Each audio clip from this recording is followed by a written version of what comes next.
Next जो task है वो ये है कि how to return an HTML code, मतलब HTML कोड को आप रिटर्न कैसे कर सकते हैं और अपनी ऐप पे डिप्लॉय कैसे कर सकते हैं रेंडर करवा के। सबसे पहले हमने जाना है views.py पे। views.py पे हमने आर्टिकल के नाम से जो पहले एक डिफाइन क्लास की हुई थी ना, उस फंक्शन को हमने अब थोड़ा सा चेंज करना है। वो इसलिए हमें चेंज करना है कि इसमें हमने रेंडर करवा देना है। पहले हमने HTTP जो है रिस्पॉन्स जो है उसको हमने रिटर्न करवाया था, अब हमने रेंडर करवाना है क्योंकि हम HTML रिस्पॉन्स जो है उसको अपनी ऐप पर डिप्लॉय करवाना चाह रहे हैं। तो जब हम रेंडर करवाते हैं ना तो हमें 3 पैरामीटर्स की ज़रूरत होती है। पहला पैरामीटर जो है वो रिक्वेस्ट है, हमने एक रिक्वेस्ट पैरामीटर ऐड करना है, मतलब जो यूज़र जो है उसकी रिक्वेस्ट को एक्सेस कर सके।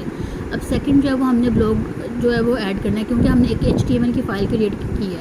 ये देखिए, इस पर हमने सबसे पहले यहाँ पे जाके हमने एक HTML जो है हमारी फ़ाइल उसको HTML का सबसे पहले एक फ़ोल्डर क्रिएट करना है। मतलब एक फ़ोल्डर क्रिएट करने के बाद उसको जो ब्लॉग है ना, हमारी जो ऐप है उसके साथ हमने इसके साथ ये देखें तो #ब्लॉग लगा के इसको कनेक्ट करवा दिया। अब यहाँ पे हमने जब भी HTML जो है उसकी ऐप लेनी है ना तो हमने टेम्पलेट्स को नहीं लेना, हमने ब्लॉग को लेना है क्योंकि हमने ब्लॉग को ही टेम्पलेट्स के साथ अटैच करवाया और ये हमारी ऐप की जो है यहाँ से डिबगिंग स्टार्ट होगी। अब यहाँ पे हमने index.html इस फोल्डर के अंदर, टेम्पलेट ब्लॉग के फोल्डर के अंदर हमने index.html की एक फ़ाइल क्रिएट की है।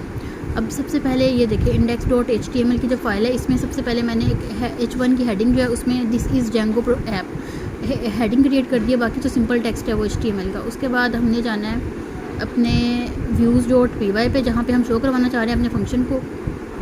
यहाँ पे हमने अब अपनी ऐप HTML की जो फाइल है उसका एड्रेस दे देना है, यानी एड्रेस ये ब्लॉग वाली, ये ब्लॉग देंगे, हमने टेम्पलेट्स नहीं देना, हमने सिर्फ ब्लॉग को सिलेक्ट करना है। और ब्लॉग के अंदर जो फाइल है वो है हमारी index.html, ये index.html इसका एड्रेस दिया। उसके बाद आगे हमने जो है वो एक पैरामीटर जो है डिज़ाइन करना है जिसके अंदर हमने वैल्यूज़ जो है उसको कॉल करवाना है। तो वो हमारे पास है आर्टिकल ID। यहाँ पे हमने आर्टिकल ID जो है उसको, उसका पैरामीटर एक लिया हुआ था ना, पैरामीटर आर्टिकल ID, यहाँ पे हमने आर्टिकल ID लेनी है और उसको ही हमने पैरामीटर के अंदर जो है वो कॉल करवा दिया, मतलब उसी में वैल्यू जो है वो हमें शो करवा देगा। अब इसमें तीसरी चीज़ ये है कि हमने settings.py पे जाना है और यहाँ पे हमने blog.app, क्योंकि ये हमने ब्लॉग जो है वो ऐप के अंदर बनाया था, ये हमारा ब्लॉग ऐप के अंदर था। तो यहाँ पे टेम्पलेट्स में हमने ब्लॉग लिया था, तो इंस्टॉल्ड ऐप में हमने blog.apps.blog कन्फिगर, यानी कि इस ब्लॉग को कन्फिगर कर देना है इसके थ्रू। ये जो हमने अभी क्रिएट किया इसके थ्रू उसको कन्फिगर कर देंगे settings.py पे जाके, और फाइल पे जाके हमने सबको ही सेव ऑल कर देना है। और जब सेव ऑल करेंगे तो हमारे पास ये सर्वर यहाँ पे लोड हो जाएगा। जब सर्वर लोड होगा तो हमने अपने क्रोम पे जाना और ये देखें दिस इज़ जेंगो ऐप, जो हमने वहाँ पे हेडिंग क्रिएट की थी वो इसने शो करवा दिया, दिस इज़ जेंगो ऐप। ये हमारा एक जेंगो ऐप है।